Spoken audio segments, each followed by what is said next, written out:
Good afternoon, everyone, and welcome to our first International Women's Day event for 2021, the Menopause Challenging the Taboo, with the theme of this year's International Women's Day being Choose to Challenge. As LSBU launches its menopause policy, we thought that this would be a really interesting topic to get us started. My name is Neil Hudson-Basing. I'm LSBU's Corporate Events Manager, and I'm delighted to be joined by my colleagues from LSBU and beyond on this event. Before we start, I just have a short webinar statement that I'd like to read you around dignity and respect. Everyone speaking at or attending an LSBU event, whether in person or virtually, should be treated with respect, dignity, and courtesy. LSBU operates an environment built on equality, inclusion, and acceptance. We value contributions, feedback, and comments, and wish to create a space for sharing, learning, celebrating, and bringing communities together. LSBU does not tolerate any form of bullying, abuse, harassment, or discrimination. Inappropriate behaviour, including behaviour that potentially impacts or contradicts LSBU's reputation and values, will be treated seriously and acted upon. Anyone exhibiting any example of this behaviour will also be removed from the webinar. We want our events to be an enjoyable and warm experience for all. Thank you for adhering to these guidelines. So I'd now like to take you through the Zoom functionality very quickly. So below you, you saw 3 boxes. The first is the chat box, and I'd like to encourage you to use that as you've all been doing already. The chat box is a really great way to share who you are, what you do, and why you're joining us today, what you want to get out of it. It really helps us break down that virtual wall that we're all experiencing at the moment. And we were saying it in the briefing just now, but if you're a man attending this event, we'd love to hear from you. We'd love to hear what you think about the menopause. And the only way that we can as men, be kind of allies and sources of support is by asking those questions and building our understanding of that. The next button along is the Q&A box. Please do distinguish between that and the chat box so that we don't lose your questions. In the Q&A box, you can upvote on the questions you most want answered by clicking the thumbs up symbol, and that boosts it to the top. The next button along is the raise your hand function, and we won't be using that during today's event. I'm in the background. If you have any other questions, please do pop me a message in the chat box. I'd now like to hand over to my colleague, Marcel. Brilliant. Thank you very much for that, Neil. And I'm really pleased again to see so many people joining from the UK and elsewhere. So that's fantastic. We've got a really exciting session for you today. And so a big welcome from London South Bank University. So my name is Marcel Moncrief-Johnson. I'm the Chief People Officer. And we're obviously celebrating International Women's Day, which is really important. The theme for this year is Choose to Challenge. And we'll be discussing the menopause. Obviously, as you can see that Neil's got his lovely background on there. We're also speaking about the challenge in terms of the taboo in the workplace. So what does that mean, and how might we need to work a bit differently to make sure that it isn't a taboo subject? And it's particularly important for us at London South Bank University as we prepare to launch our own menopause policy. So we know that menopause symptoms are experienced by approximately half the population. The duration and onset is different for women. And we know that different cultures have different attitudes towards the menopause, often dependent upon particular societal beliefs towards aging, for example. So we'll be delving into this and other topics throughout the event. As I say, we have a great session lined up for you. And we've got entertainment from Dr. Naomi Paxton, who I'll introduce shortly. We'll also be having a conversation with our panel. And our panel is made up of Carolyn Harris, MP, Claire Mccartney from the CIPD, Claire Bellon from Chelsea and Westminster Hospital, and Dr. Iman, who's with us from LSBU. So you'll have a chance to ask questions following the panel discussion. So please get your thinking hats on and any questions that you'd like to ask as we kind of raise some of the issues and debates through our panel conversation. But without any further ado, I'd like to introduce Dr. Naomi Paxton, who, as well as being a performer, writer, broadcaster and researcher, is a Knowledge Exchange Fellow at the Royal Central School of Speech and Drama. at the University of London. Naomi gained her PhD in 2015 following 10 years as a professional actor. Please welcome Dr. Naomi Paxton for some very interesting entertainment, which is going to be a nice surprise for us to start our event. So thank you very much. Thank you very much, Marcel, and thank you for inviting me to entertain you today on this very special day. Yes, you don't know what I'm going to do, so I hope what I'm going to do is okay, but if it's not okay, please mute me and I shall take that. So I'm a historian of suffrage theatre. I did look in all my suffrage plays for mention of the menopause, and even though suffrage playwrights were people who were challenging all sorts of stereotypes, they don't really seem to have challenged that one, unfortunately. So I've been thinking a bit about it, menopause. I did write lots of jokes about menopause, but I can't remember them. And I can't find the piece of paper I wrote them on. I mean, I'm in my 40s and menopause is looming ever closer. Wait, looming? Getting closer, that's better. Thinking about speaking to you today made me realize how little I know about menopause and how multifaceted an experience, physical, emotional, societal, personal, it all is. Researching this has also revealed that many of the symptoms listed on the internet about menopause can also describe my life experience in lockdown for the past year. Random fatigue, storing excess fat around the midsection, being overwhelmed, comfort eating, bottling up my feelings, less active, always needing a wee. I mean, possibly it's already started, I've no idea. My first recollection of learning anything about the menopause was when my mum started carrying around handheld fans with her everywhere. I was probably a teenager, and I think I first realized this was a common experience when she cried with laughter at a song by the brilliant cabaret group called Fascinating Aida. The song is called Is It Me or Is It Hot in Here? And I vividly remember at the end of the song, I turned around and my mum was absolutely howling. The end of the song goes like this. Now, I will caveat, I'm going to be playing the ukulele in short bursts in this next section. This was requested by Neil, whose fault it is. I'm not a virtuoso ukulele player. However, I had to play the end of this song. Is it me or is it hot in here? It went like this. The end went like this. Put your cardies on, girls. Take your cardies off, girls. Put your cardies on, girls. Take your cardies off, girls. Cardies on, cardies off, cardies on, cardies off, cardies on, cardies off. Too darn hot.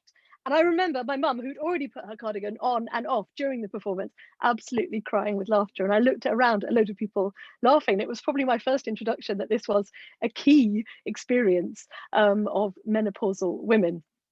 So my initial plan for this time with you was to sing this song in its entirety. But the more I thought about it, the more it actually didn't seem appropriate, strangely enough. I think it's because hot flushes are probably the most well-known thing that happens to people experiencing menopause. There's even a menopause-themed musical called Hot Flush. So sometimes starting with the familiar is great. In fact, I've done that here today, but it's always important to open up and explore more. And I don't want to annoy any of the esteemed experts you'll be hearing from today on the panel by repeating reductive and unhelpful things that often dominate conversations around this issue. As a historian specializing in women's history, I know that can be frustrating. I mean, there are lots of options. My wife is currently experiencing night sweats, and I have been known to sing la la la la la la la la la la la la night sweats all night long, night sweats, which apparently isn't funny or helpful. So I won't be singing that anymore. So thinking about menopause, I realized that the problematic stereotypes of middle-aged women and their problematic, messy bodies comes up again and again. And a quick search on YouTube reveals the nightmarish scenario for anyone seeking help or advice around the menopause. Menopause weight gain, menopause belly, speed up your metabolism, rebalance your hormones, take back control. It's terrifying. And many of the cartoons are full of miserable people looking miserable and sad about things. Now, of course, it's not just women in their 40s and 50s and 60s who experience menopause as part of the aging process. There are so many different experiences, many of them to do with illness or medication. For something so ubiquitous and so inevitable, we really don't talk about it as a society or in entertainment, except to reinforce certain stereotypes. And it touches all sorts of issues around women, aging, representation, opportunity, and particularly I think around attractiveness, sexuality, fertility, and visibility. And many of you I'm sure be familiar with Eve Ensler's The Vagina monologues. If you don't know about it, it's Eve Ensler is a playwright and an activist and a performer who interviewed a lot of women in the late 90s and created a series of monologues around their testimonies about their experiences of their vaginas, particularly. Now, when I was a drama student in London in 1999, I was working at the Old Vic Theatre, which is just up the road from London South Bank University in Waterloo. And I worked on the gala of the Vagina monologues in 1999. I worked as an usher for the performance. To be honest, I don't remember much of it. But what I really do remember is my experience serving the drinks to the celebrities in one of the rehearsal rooms for the post-show party backstage. So what had happened is that somebody had ordered a cake from Conditor and Cook, which is this gorgeous bakery, which is just across the road from the Old Vic. And they'd ordered a huge bespoke cake in the shape of a vagina, well, a vulva, in the shape of a vulva with colors and everything. And it was massive and it dominated the room. And it was auctioned off for charity. And there were all these celebrities in the room and their agents, and it was all to raise money. So they auctioned off the cake, which I don't remember the sum. But then whoever it was who bought the cake said, well, I'm not, I can't eat this all myself. So let's eat it here. And nobody could take a knife to it because that just seemed horrific. So what ended up happening was that handfuls of cake, we all had handfuls of vulva cake, eating this amazing chocolate cake. That was one of the most extraordinary sights, really, was that we were all digging with our hands into this cake because nobody wanted to cut it. And it stayed with me for a number of years. And it just so happened that in 2007 and 2008 and 2009, as an actor, I was part of the Vagina Monologues UK tour, the official tour. I was as an actor and I was understudying the celebrities, and I got on for all of the parts across the UK. And rereading those monologues for today, apparently Eve Ensler said that her writing the monologues, or her impetus for interviewing these women that she interviewed, was based on a discussion around menopause. But it's interesting that none of the monologues, certainly in the original version of the version I did, feature anything explicit about menopause. They're about pubic hair, they're about masturbation, cunnilingus, sex work, rape, female genital mutilation, but there certainly wasn't, and there isn't anything about menopause, which is interesting because it was the trigger for the project. I mean, certainly when we were on tour, menopause was discussed in dressing rooms. It was the most fantastic experience being on tour with lots of different women across 3 years, but it wasn't really on stage. And I have to say that being on tour with the Vagina Monologues was a really interesting experience in terms of challenging taboos. I felt that it was probably a little dated by the mid-noughties. Obviously, this had been a huge thing in the late 90s, but it was amazing as we went around the UK how people were still so shocked by talking about vaginas on stage and talking about women's bodies and issues around sexuality and fertility and aging and visibility. It was really a taboo. There were protests outside a theatre we were in Northern Ireland. There was a theatre manager on the South Coast who refused to put the show name outside the venue until our producer intervened. We would be met by people outside the theatre, outside the stage door, who would say, this has been incredibly moving. Thank you for talking about this. I've never heard anything like this. And I have to say, as a sort of sheltered London person, I was stunned. I thought, why isn't this in the public discourse? This feels so dated. But it was actually really important. And the more I was talking and talking and talking about vaginas, the more I began to feel comfortable talking about vaginas. And I was beginning to challenge all sorts of stereotypes without even knowing. I will say that talking about vaginas is great for any taxi conversations you want to stop very quickly. I would be going from my digs to the theatre in whichever town I was in, and the taxi driver would say, what are you doing here? And I'd say, well, I'm in a show at the theatre. And he'd say, what show are you in? And you'd just say the Vagina Monologues, and it would stop the conversation. Although when it didn't stop the conversation, really interesting other things started to emerge. So it was always worth saying, and I began to learn that quickly. It was also interesting that you can't really judge an audience. I suppose that's not surprising, but again by the way they present themselves. We were in one very posh town, and I remember I'd done a monologue that involves a 4-letter swear word about the vagina, and it's about reclaiming that word and saying it. And I've been on stage doing it that night, and we were having a drink in the bar afterwards, and a very posh and quite intimidating woman came up to me and said, "I can't believe you said that word." And I said, "Well, yes, you know, that's the show. And did you enjoy the show?" And she said, "Well, it was just, you know, I couldn't even say vagina. You know, when I phoned up to book the tickets, I had to say 2, please, for the monologues." And I just thought, again, goodness me, how extraordinarily taboo it is for us to own and talk about bodies and sexuality in public space. So curious enough, the kind of years of vagina related content kept going. After Vagina Monologues, I went on tour around the UK with a feminist cabaret group. And one of the very memorable things from that is being in the van driving to the next gig and singing loudly a song by Storm Large, which is called My Vagina is 8 Miles Wide. I don't know if you know about it. It's worth checking out. The video is fantastic. It goes like this. My vagina is 8 miles wide. Absolutely everyone can come inside. If you're feeling frightened, just run and hide. My vagina is 8 miles wide. Anyway, so we used to sing that hanging out of the window of the van, driving off around the UK. And in 2008, the Great Wall of Vagina was released. This is an 8-meter long sculpture made by Brighton-based artist Jamie Mccartney.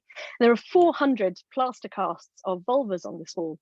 Women from 18 to 76, mothers, daughters, trans men, trans women, pre and postnatal and pre and post labiaplasty. And mine is on there. I don't know which one it is, I'm afraid. I know lots of ones it isn't, but I couldn't tell you which one it is. I've been to 2 openings, if you will, or exhibitions of the work, and the conversations have always been fascinating. I think conversations are the sort of things that we're going to be doing today. They're choosing to challenge the silence, I think, is really important. To share experience and expertise, to demystify, to de-shame, if that's a word, and to create open and accessible spaces for conversation. We don't often hear the voices of older women, especially those from marginalized communities, and we need to talk about the multifaceted, the interdisciplinary nature of the lived experience, as well as the medical experience of those going through menopause. One of the interesting things also about the Vagina Monologues tour was that how suddenly opening up one area of conversation would invite so much more. I'd often be in digs and landladies would come and see the show, and then we'd get back that night, and if they'd been very polite to me, but suddenly then we'd kind of be in the garden, they'd be sharing the most intimate details about their lives and their bodies, and the emotional swirl of those experiences, suddenly feeling free to speak. And there is so much to speak about. Growing up and growing older is a privilege, and one hopes that one can embrace maturity and wisdom wearing purple. This year during lockdown, I've moved into a house with a garden, and I feel that I've already grown up a bit, because I know that in gardens I should look at ash trees and shake my head and go, oh dear, no, I know that's a grown-up thing now. One of the things I missed about doing the Edinburgh Festival last year, which was cancelled, was that every year I go there and I perform, and I just stay with a woman who has the most amazing life hacks. I always feel I learn from her, and I come back each year with another bit of sort of mature woman knowledge about, I don't know, how to organize things, or just little life hacks for the kitchen, things that the kind of ongoing process of learning keeps going on, but it's very often informal. So I'm going to finish with a final song that I hope you will join in with. It's not about body temperature. 2021 marks the 40th anniversary of the establishment of the Greenham Common Women's Peace Camp. And I really want to close with a chorus of a song sung at Greenham, a song actually written by a young woman, but that celebrates the powerful experience of aging.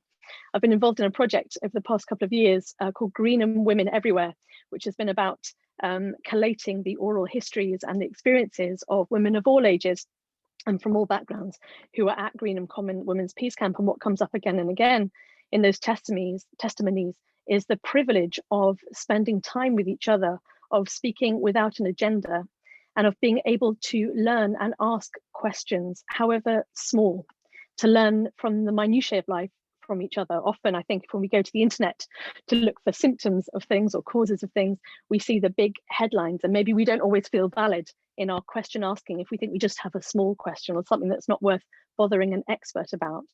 But we learn that the more we can talk to each other, the more that we can share our experiences, the more that we can challenge taboos about owning our own experiences of our bodies and about asking questions about other people's bodies, if they're happy to talk about them, the more we can keep challenging and growing as a society, and the more we can learn, crucially, about the experiences of middle-aged and older women that are often marginalised in our society, as well as in entertainment. So you might know this song. I'm not going to do the whole thing. I'm going to do the chorus, and it repeats, but the words are, you can't kill the spirit. She's like a mountain, old and strong. She lives on and on. So I'm going to play it. Now, Neil, you might have to mute me after, the first 5 or 6 choruses, because I could just go on and on. It just goes on and on. But please do feel free to join in. Some of you may know it already. I'll sing it quite slowly. So you can't kill the spirit. She's like a mountain, old and strong. She lives on and on. Here we go. It's quite low. You can't kill the spirit. She's like a mountain, old and strong. She lives on and on and on. You can't kill the spirit. She's like a mountain, old and strong. She lives on and on and on. You can't kill the spirit. She's like a mountain, old and strong. She goes on and on and on. I meant what I said. You might just have to mute me. I've muted you, I've muted you, Naomi. You can't kill the spirit. Thank you so much, Naomi. That was absolutely fantastic. And as you can see, Naomi really is going to go on and on. So we'll leave her in the background. We really did kind of give Naomi free rein with kind of like her set. So thank you for just being absolutely brilliant and accommodating my request of the ukulele. Thank you. I'd now like to hand over to Marcel, who's going to be chairing our panel discussion. Thank you. Thank you so much for that, Naomi. Thank you, Neil. I'm in my head now is just, let's talk vaginas. I'm not sure about whether I'll sing that song out the window that my vagina is 8 miles long. Not quite sure how that will go down, but I enjoyed that session. It was brilliant. So thank you very much. So we are moving on now to our panel discussion. And we're going to have a lovely conversation. I will just read out who is on our panel. And then in that order, if our panel members could just give their introduction. And what the panel members will be doing is just spending about 3 minutes each talking, telling us a bit about their background, the importance of the menopause and having these conversations, and maybe just giving us an insight into how they challenge the taboo within their roles. So we have Carolyn Harris, MP, who is the Member of Parliament for Swansea East. We have Claire Mccartney, who is the Senior Policy Advisor, Resourcing and Inclusion at the CIPD. We have Claire Bellon, Nurse Consultant, Menopause and PMS Service at Chelsea and Westminster Hospital. And we have Dr. Iman Aleem, Associate Professor of Biomedical Science for LSBU. So I will just ask the panel to introduce themselves and then just talk along those lines that we've discussed, and then we'll open up for some questions that I will lead you on. Thank you. So Carolyn, if you'd like to start. Yeah, hi. Well, hi, everyone. I'm lovely to meet you and happy International Women's Day. My relationship, as it were, with the menopause is, I imagine, something that a lot of working class women have experienced, especially I think Wales are probably worse than this. It's a subject that nobody ever talked about. Nobody ever said the word menopause. We used the word on the change, but it was always said in hushed whispers.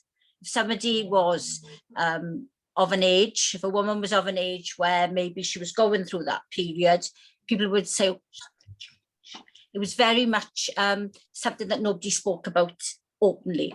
And I was an only child, and my mum had gynecological surgery quite early in her mid-40s, so never actually went through the symptoms of the menopause in the conventional sense, that it was all over quite quickly because she did hysterectomy and wouldn't have dreamt of having patches. That was like trendy nonsense to have had patches back in the day.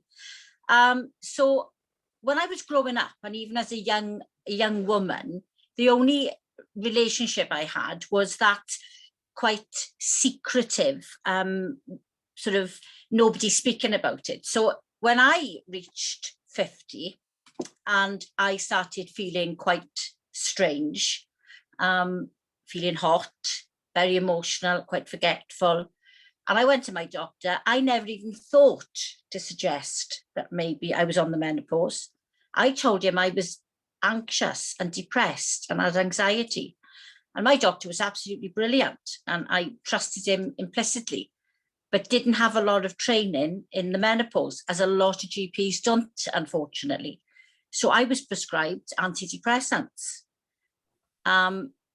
because I thought I was having a nervous breakdown. And it took me about 6 months for the antidepressants to kick in for me to start being able to face the world again.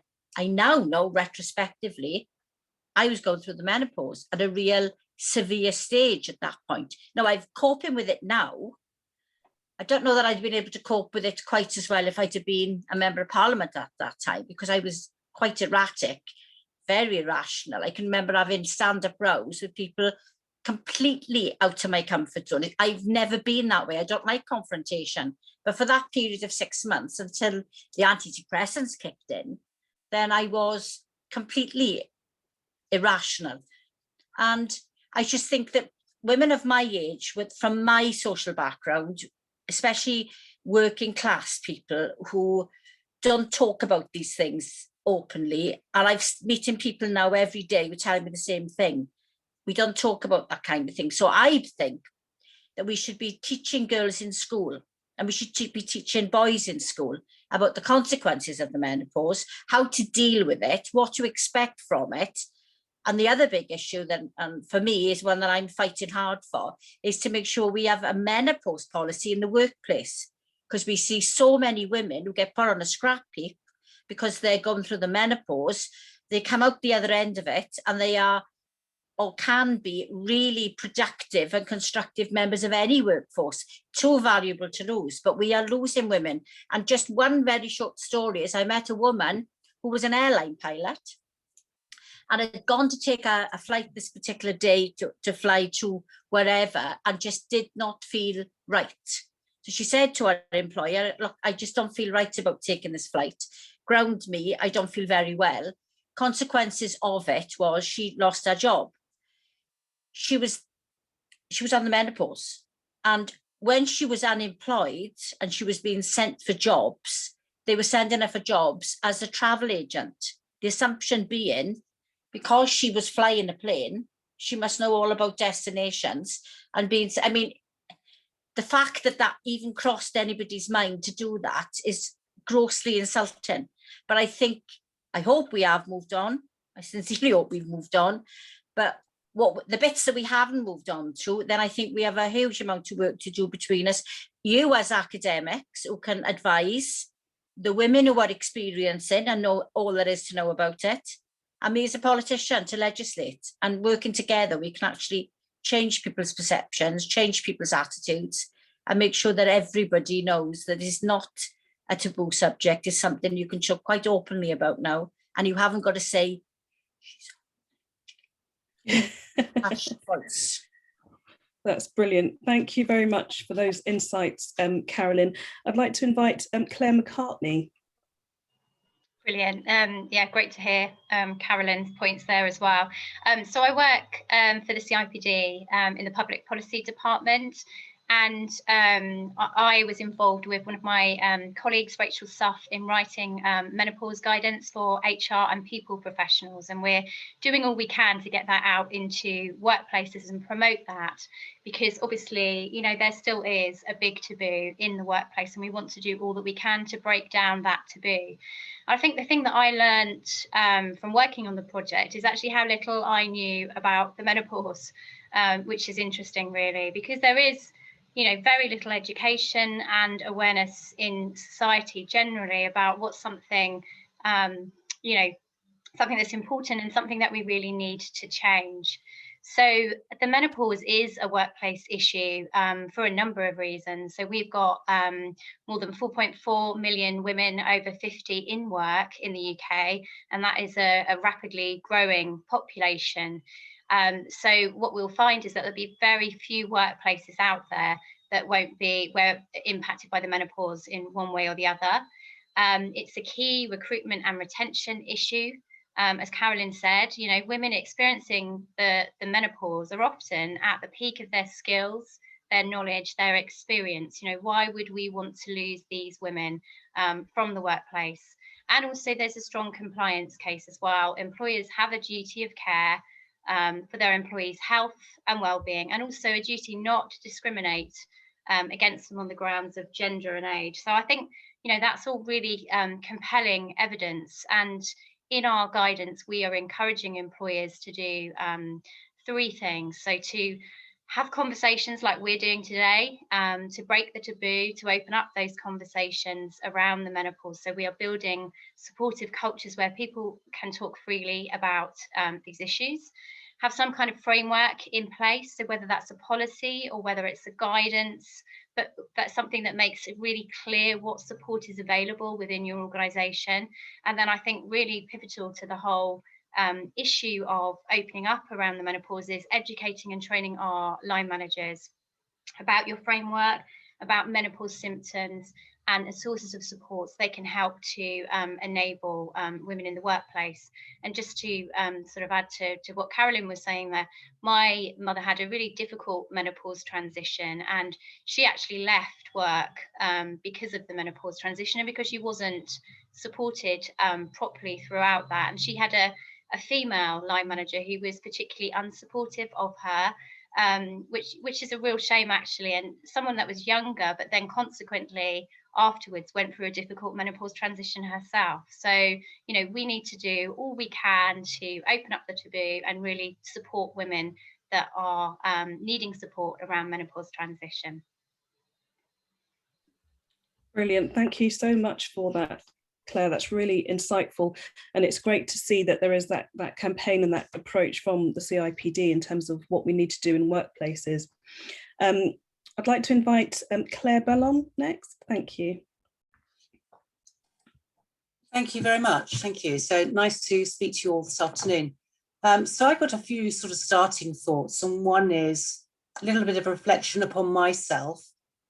I think how I've reacted to myself is probably pretty typical of most women still today, in that I don't really talk about my own feelings of the menopause and the experiences that I'm going. And I actually work within the field of women's health and menopause, but I keep my own journey very, very quiet. And I think that's a good point of reflection on myself, but just to show that, you know, you can have as much knowledge as you need. You still don't necessarily enhance that or embrace that or know how to use it.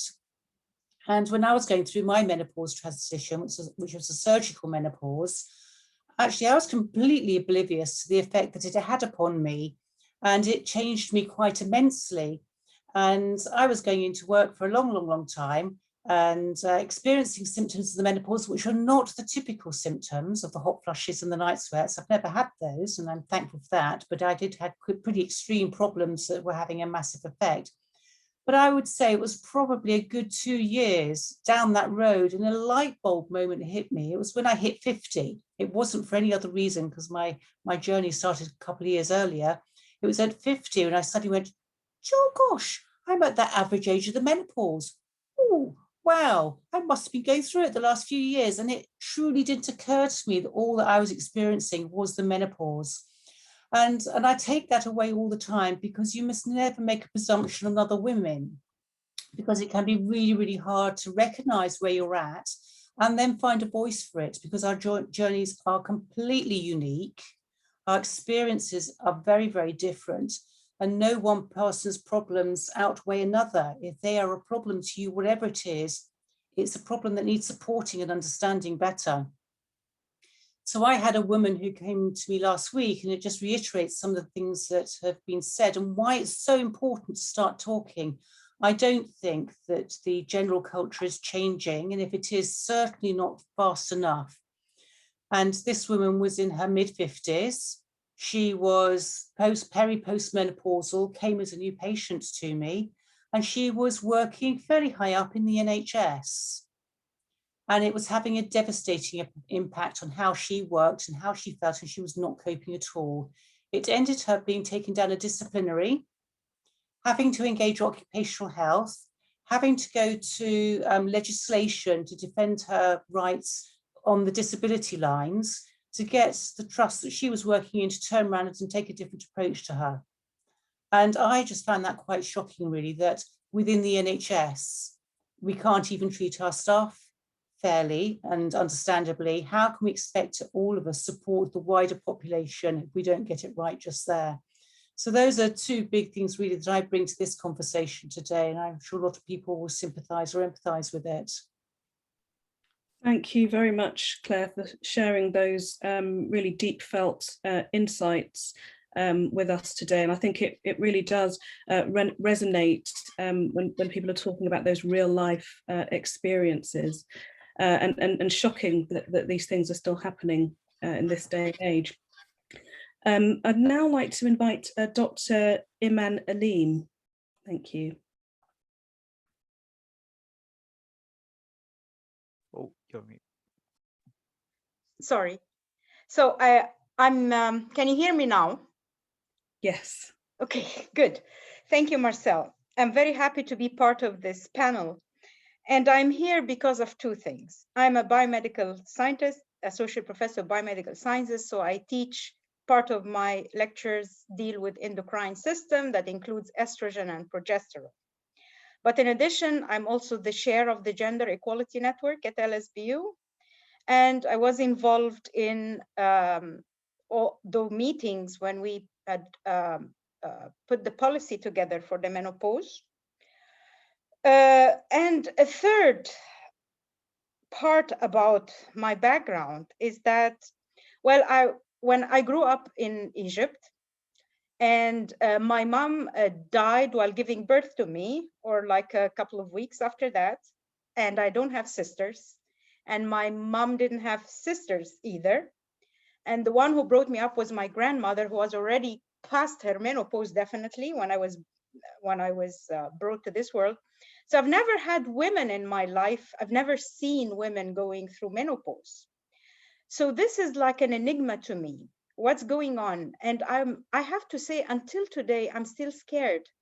So this is why the breaking the taboo is, as I mentioned, it's not just because I'm part of the gender network and so on. It's just about myself. It's very personal to me, because I sometimes still, as I've just mentioned, I haven't seen closely women going through menopause, and friends, we don't talk a lot about it. So, and I found myself, when my close friends told me, oh, you know what, we're experiencing, I'm sure be perimenopausal, but I don't know exactly what to focus on, but I noticed that one, my close friends tell me, oh, I'm nervous, I'm depressed, I'm getting those hot flashes. I just want to hang up. I don't want to hear it. I'm just kind of being oblivious. No, it's not about me. I'm not there yet. And then I found that I'm there. Maybe not menopausal, but definitely I'm perimenopausal. And definitely I'm starting to be forgetful.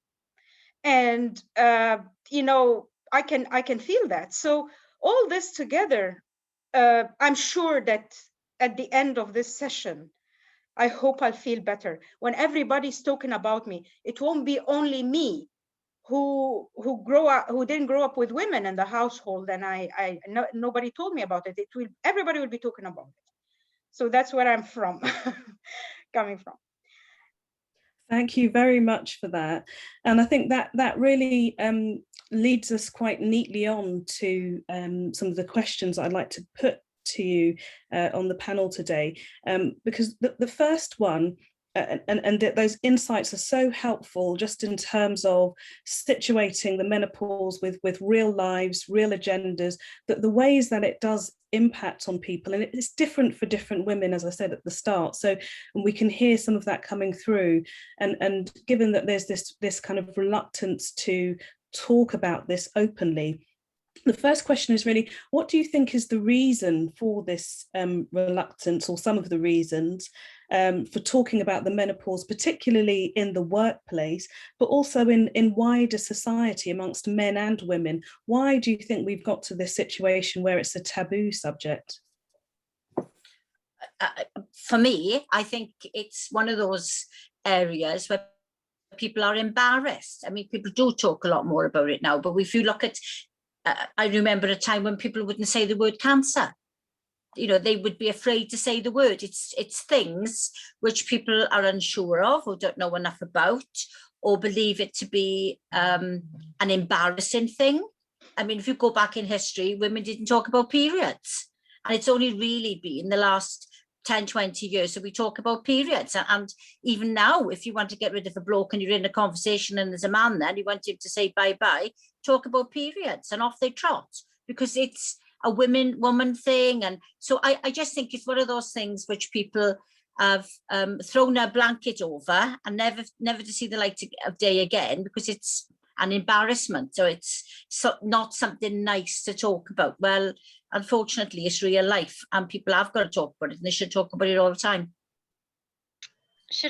Thanks for that. Should I just add in a bit more about the workplace as well, maybe? I think thinking specifically about the workplace, research shows that while some menopausal women receive help and understanding from their colleagues and their line managers, you won't be surprised to hear that many don't, and many don't disclose their symptoms. I think several of us will have seen an article in The Guardian today, which is based on some research with 5,000 women across different countries, and that was showing that in most of those countries, around a third say that they've hidden symptoms at work. And I think, as Carolyn was saying, it's because many employees are too embarrassed to discuss the issue, or indeed they may think that their manager would be too embarrassed to have that conversation. And the result is that women are not getting the support that they need. And we know that actually quite often it could be just a few small practical adjustments which could make such a big difference to women in terms of helping them manage their symptoms, helping them to remain in the workplace.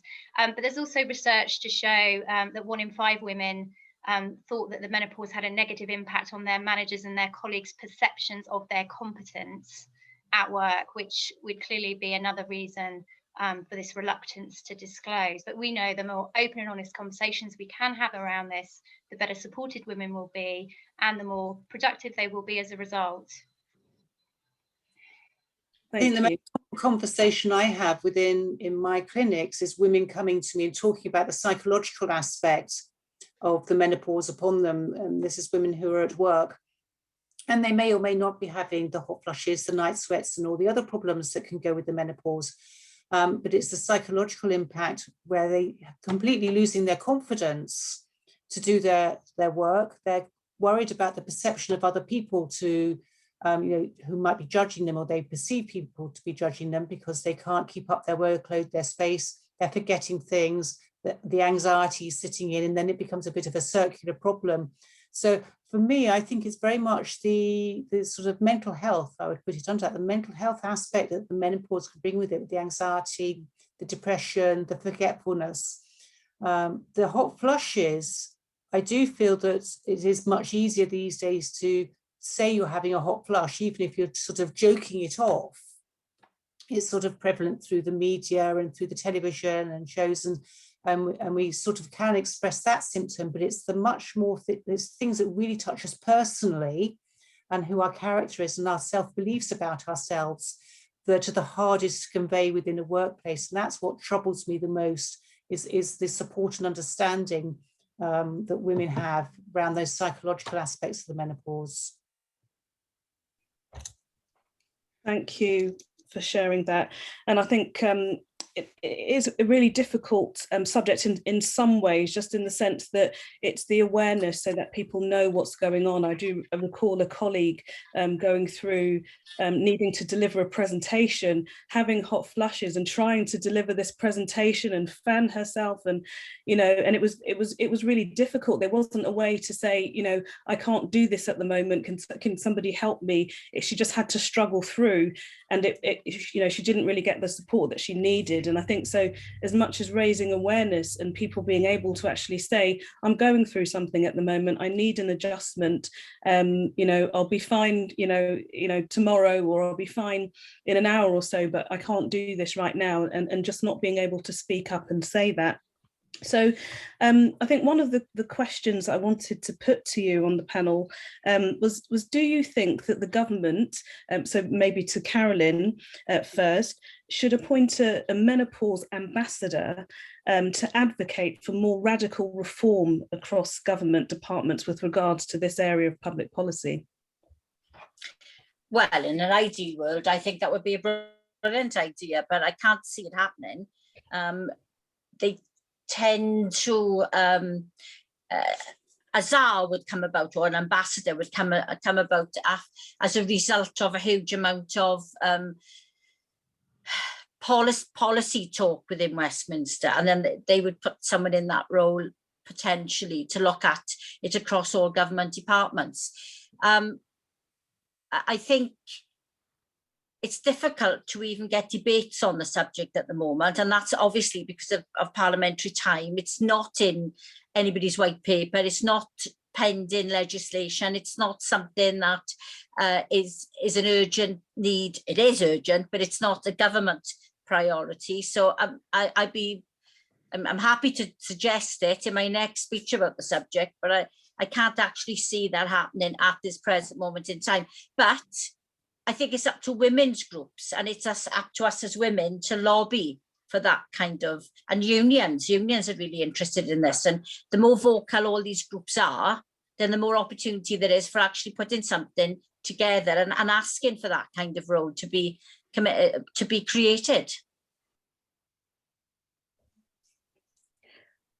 And just following on from that, in terms of if it's not a government policy issue at the moment, and we need to focus on this in the workplace, let's say, for example, we've heard some of the issues that have been raised around dealing with menopause in the workplace, but why do we think it's a particular workplace issue? Where do we think organisations are at the moment with this, and what should they be doing to address this issue? Because we know that some have policies, some don't. We are launching ours now, which clearly we haven't had one before. So where do we actually think organisations really are? And if we're hearing that women are still going through issues and having to leave, having a terrible time, being kind of disciplined or going into capability procedures, that's pretty far-fetched in terms of what people are going through, dealing with a natural something that's naturally going to happen to women throughout the course of our lives.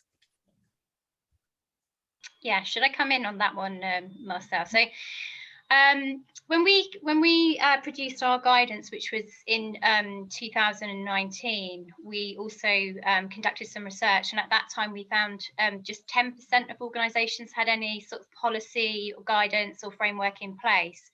Now, I mean, my feeling is, and we have lots of conversations with different employers every day, and we're seeing many more employers doing great work in this area, which is great. But my feeling is that there's still likely to be quite a significant gap there. And I think in my intro, I said why this is such an important workplace issue. It's a key issue in terms of retaining talent. It's a duty around an employer's, care for employees' health and well-being, and it just doesn't make sense for organisations not to be doing something in this area. So, and I think they don't need to be put off by starting small, for instance, starting by having an event, talking about the issues, some organisations have set up online groups, particularly, you know, in the pandemic, where women can talk to one another about these issues. But I also feel it's not a women-only issue. Men should be definitely involved in this issue. It should all be about, you know, creating open cultures and greater understanding. So, you know, I do think that opening up the conversation, having some kind of policy or framework. So really importantly, women know where to go to for support, what support you have. You may be a larger employer with employee assistance or occupational health, and you can point that out, you know, but having those sensitive conversations with your line manager as well. If women don't feel comfortable talking to their line manager, making sure that they are aware of who else they can talk to, like HR, employee resource groups, or a welfare officer.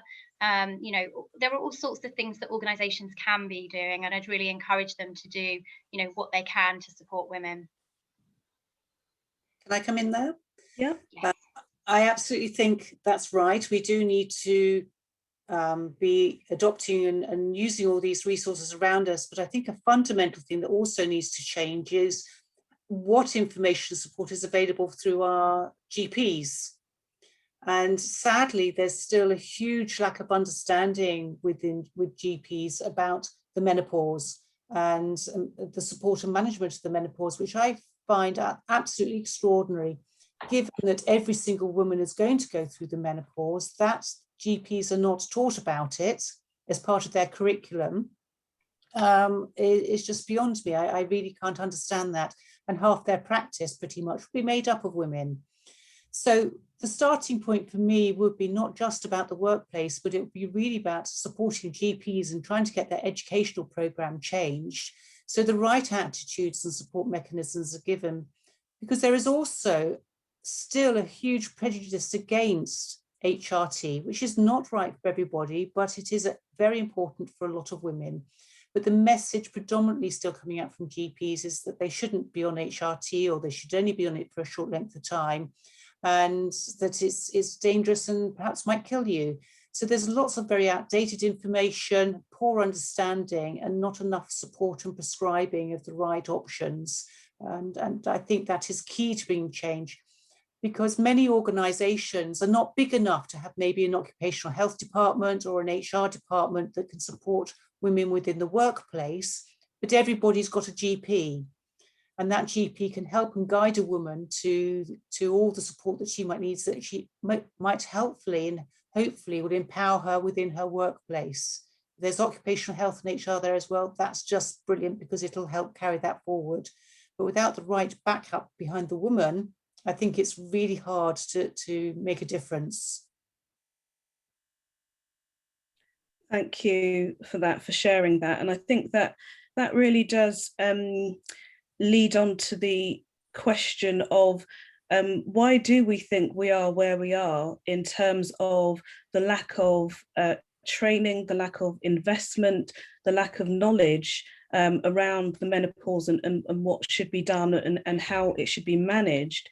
Do we think that's to do with our society's attitudes towards women, and particularly towards middle-aged women, that we are in this position where we've got such a broken system, if you like, in dealing with something, a biological, natural something that's going to happen to women during the course of their lives, and do we think that is because it's happening to women as opposed to men?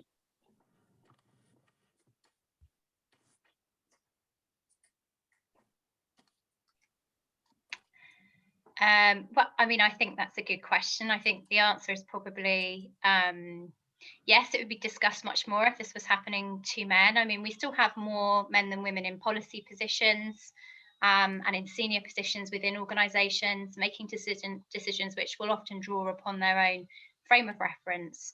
And that's why, for us, we need to broaden the diversity of our decision makers so the outcomes are pertinent and relevant to all of us.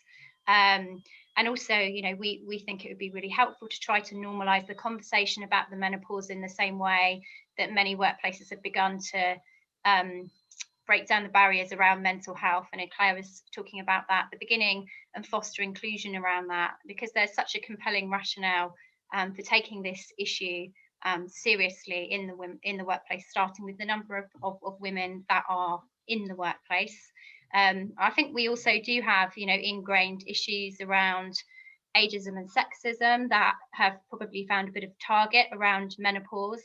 Some of the really unhelpful humour and sniggering attitudes towards some of the common symptoms around the menopause, which is completely unacceptable.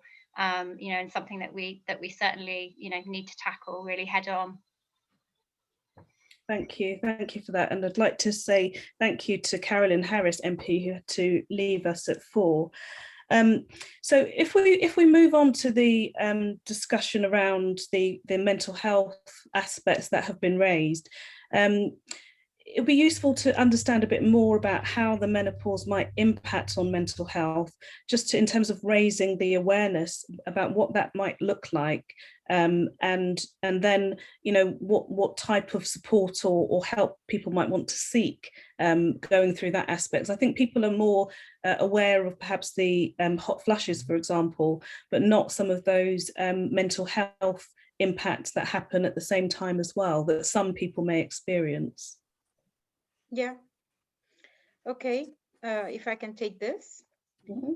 So actually the hot flashes, as you mentioned, and the irregular periods are the most common symptoms for perimenopause. And the question about the perimenopause is that there is not really a definite time where you can say, okay, I started this phase now. It's like fluid. It could last from few months till 10 years. And so genetic factors play a role, several things. But in addition to the hot flashes, as you mentioned, there are a lot of mental health issues like mood swings, and mood swings are experienced even every month with the period.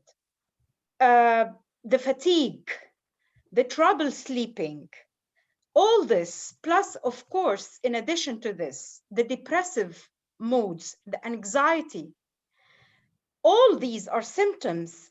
And the anxiety may include tension as well, nervousness, panic, and worry. In addition to the fact that you feel, okay, I'm losing, or the reproductive function, I'm losing this function of my body. It's about self-image. Some also perimenopausal or menopausal women gain weight. So that's another issue. So it's like a compounded factors that affect the mental health. It's not about just the mood swings and on, but also the self-image, the weight gain, urogenital problems like urinary incontinence. All this could result in discomfort and potentially trauma. Sexual functions, when there is pain during intercourse or there is decrease in libido, all this affect the mental health of a woman. So it's several factors, and it could last up, as I mentioned, to 10 years, maybe more. So there are a lot of things to do about that. Several women go to hormonal therapy, but it has potential risk factors, as we know. But there are also other alternative medicine approaches that people take. So all these factors, psychological factors, imagine if the statistics say, I think 8 to 10 women, correct me if I'm mistaken, in the workplace are menopausal or perimenopausal and experiencing all those mental health issues. Add on this, if we are during the time of the COVID-19 and other mental health issues from COVID-19 as well, are being added to this list. So you can imagine how would this affect our performance as women, and especially that a lot, like 8 to 10 are in the working age. They are very productive still. One of another symptom is the poor concentration and focus. So how can we support all these women to get the best they can during these, while they're struggling during perimenopause? So our policy, menopause policy at LSBU, I think will be one of the most successful things, because managers, especially men, need to understand, maybe they do not have an idea about what's going on and how bad women feel during these periods. So I think it's very important to educate and give advice to managers as well as to colleagues to support women going through this phase. Thank you very much. Would anybody else like to come in on that particular aspect? I think it's a very complex subject just within itself.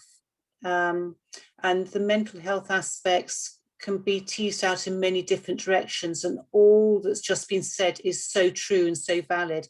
There is no one strategy that's going to help a woman through all the difficult elements of the psychological impact. It could be, we talk about at work, so heart, head and hormones, and any area of that can impact on your general well-being and how you're feeling yourself. Historically speaking, I think there are two important factors that influence the way women are perhaps still managed, and I'm hoping slowly it's changing. The first factor is, if we think that going generations back, our expected lifespan, the average age for women, lifespan, was just after the 50s, just mid-50s, 60. And it's only within modern healthcare that women are now living longer and longer. And that's actually, it's now the average death rate for women, age of death, is now going to be towards 100. So that's 50 years beyond the menopause. The first time in human history this has ever happened. Now, healthcare hasn't caught up really with that factor. If you go back to sort of the First and Second World War, women were still only living to about maybe their mid-50s or 60s. So there wasn't really need, I think, for much understanding of women in the menopause, because women weren't living that long past it. So I think that's one important factor. It's just the catching up as we are healthier and living longer. The second aspect it is, traditionally, depression was treated with antidepressants. And because there isn't this historical understanding that this is a hormonal problem, and anxiety and all the other symptoms that were mentioned, we haven't broadened our horizons to look at it differently. So it's still seen, as said by someone right at the beginning, for the GP to stretch out for the prescription pad for an antidepressant before they talk about HRT, when the actual NICE guidelines says it's the last thing you should be stretching out for. So holistic approaches, considering every aspect of support to a woman, is hugely important, but not just writing off a woman saying, oh, you're just depressed, here's an antidepressant. Really explore that in greater detail so that more can be done in a rounded perspective. And I think that's what's most important. Thank you very much for that, Claire. Dr. Alim mentioned the LSBU menopause policy. And I think one of the things that I've been thinking about is that, we talk about, for example, kind of temporary support for women, maybe adjusting their working hours, offering flexibility, and we talk about it very sort of temporally, in the sense that this is only going to be for a short period of time. And I think one of the things that this has got me thinking about, especially looking in the chat, somebody mentioned that they were going through this for 10 to 12 years. So I'm starting to think that as an employer, so I think that if you think about a woman going on maternity leave for a fixed period of time, or something that happens just for a shortish duration, if we're talking about asking managers, colleagues to bear with somebody to accommodate them for a short period of time, that there's a bit of a different ask if somebody's going through this for a very long period of time, and what might employers need to do, given that it might just not just be temporary reasonable adjustments, but quite a long duration of adjustments, actually, given that this might be going on for a period of time. And obviously it's different for different people. I don't know how common it is to experience symptoms for that kind of duration, but it's just got me thinking about actually how, in terms of managing it on a longer term basis, how does that actually work? And if you've got any insights into that. I'll jump in on this one. Yeah, so I think that's a really helpful point to consider, that this could certainly be ongoing for up to 12 years, and in some cases, as we've heard, and that actually could be considered as a fluctuating health condition. So the symptoms might change. You might have several symptoms together, which would be, you know, debilitating. So, you know, from a workplace perspective, it's about not having a short-term approach, but as, you know, several people have said, including Claire, you know, that we should be treating people as individuals. We should be talking to them about, you know, their symptoms, because they will be different for different people, and, you know, what would be helpful in terms of adjustments. You know, that we should have ongoing regular conversations, you know, on a regular basis, but over several years, you know, will be needed. So to kind of perhaps change that perspective, that it's not necessarily going to be something which is you know, over with quickly. It could be ongoing, but for others, you know, we know some women don't actually experience any or very little menopause symptoms as well. So I suppose it's about not making assumptions there. It's about having those conversations. It's about treating people as individuals, finding out what they need. You know, some organisations and some people have found things like having reasonable adjustments passports is helpful. We've got an example of that within our guidance, but again, that would be something that you'd have to regularly update, because people's symptoms probably will change. But, you know, some people have found that quite helpful if they've moved to different positions within an organisation, not always having to explain you know, some of the kind of context around their menopause transition. Yeah, it's an ongoing thing. We need to treat people as individuals. I guess those would be the sorts of things I'd say. Thank you for that. And we've talked previously. Sorry, could I just jump in there? Sure, yes. Go ahead. I think it is all very important, as we're saying, particularly now that the retirement age has gone up to 67. I think that's exploded this conversation as well. You know, women weren't having to work as long before, and so it wasn't such an impact in the workplace. So we need to recognise that in terms of the point of how long the menopause lasts, it lasts a lot longer than perhaps we really realise. And I'm regularly seeing women who are coming into clinic who have been experiencing the menopause symptoms for 10, 15, 20 years, and also regularly seeing women who come in at 60 and above, having never experienced a symptom, and their menopause was 10 years or so ago, and they've only just started at 60 plus. So a whole journey of each woman is very, very different, and a lot longer than perhaps we perceive. And for more women than we realise, those symptoms, whatever they are, can actually last a lifetime. So there is, you know, most women don't, but we can't underestimate the fact that many women's symptoms go on for many more years than is realised.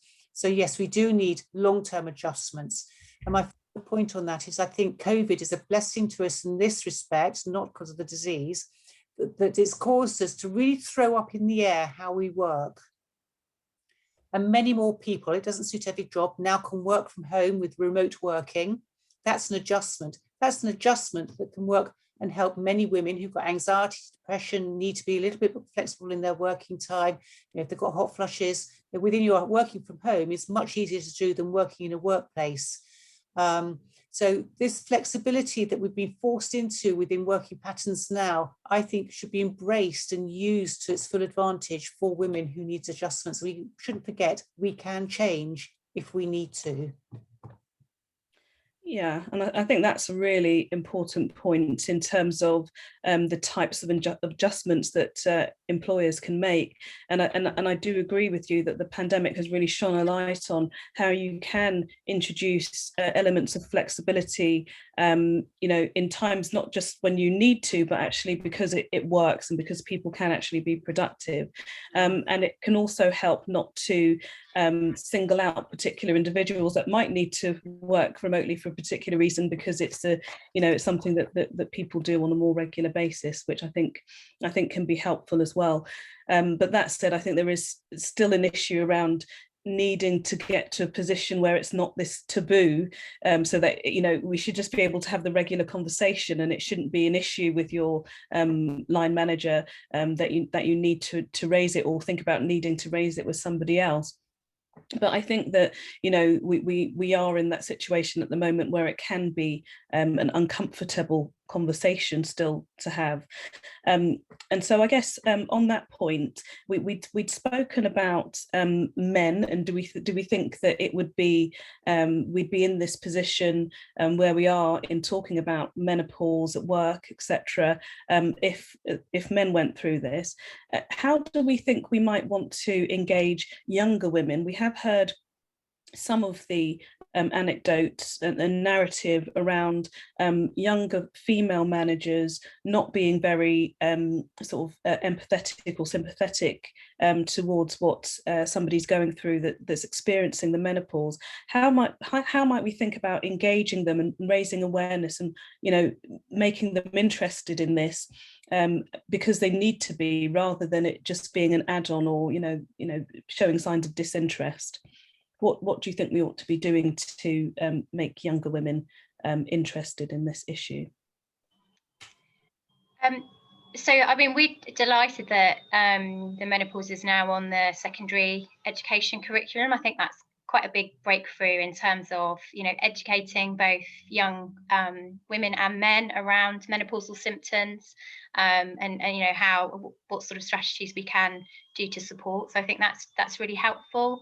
In our workplaces, I'm just going to talk about workplaces again because that's kind of where my main focus is. But you know, if we're having these open and honest conversations, you know, get the whole organisation involved. You know, people of all different ages, definitely include men. You know, many men will be interested and want to support and have information around this. So, you know, they may well have a mother, a sister, a friend or a colleague that's been impacted and will want to, you know, work out how to support them. So I think those kind of educational workplace sessions would be really, really helpful, you know, in terms of breaking the taboo down. Thank you. Does anybody else want to come in on that point? Yeah, I think there should be compulsory training sessions for everybody, for the younger women, for the men, for everyone, before they take a managerial role. So then it could be like, for example, when we are supervising postgraduate PhD students, we have courses, you know, that teach us how to supervise. There are always frameworks. So this should be part of the training, I think, for managerial roles. Brilliant, thank you. And yes, I agree with that, and it'd be interesting to look at how we take that forward within our own organisation. Before I hand back over to Neil, who's going to open up for questions and answers from the audience, I just wanted to give each of our panel members just 1 minute to say, you know, what you would like to see happening in the future regarding the menopause. What would you like to see change in the future in terms of where we are now to a future state? And I don't mind who goes first. Should I go first? Sure, thank you, Claire. I'll start us off. Yeah, so I think, you know, we need to keep working on this. We need to keep breaking the taboo. You can never have too many conversations around this. We are in the workplace, we are seeing lots of positive examples of organisations, you know, creating policies and talking around this. But, you know, as I said, I think much more needs to be done. So, you know, keep going in terms of that. From a public policy perspective, you know, we would like to see the government doing more around this. So whether that is a menopause ambassador or whether it's supporting an employer-led campaign to raise awareness, I think that would be incredibly helpful. And, you know, doing as much as we can in general to support, you know, gender equality in society and in our workplaces. And we have been promoting some of the evidence from the Government Equalities Office around what works in regards to gender equality. Also, we have a campaign, Flex from First, where we're asking employers and the government to make the right to request flexible working a day one right, because we think that would make a big difference with regard to inclusion, and also focusing on you know, encouraging employers to report in terms of their gender pay gap reporting, but also their narratives and their action plans to think about what can we do to bring about change. So yeah, those are some of the key areas for us.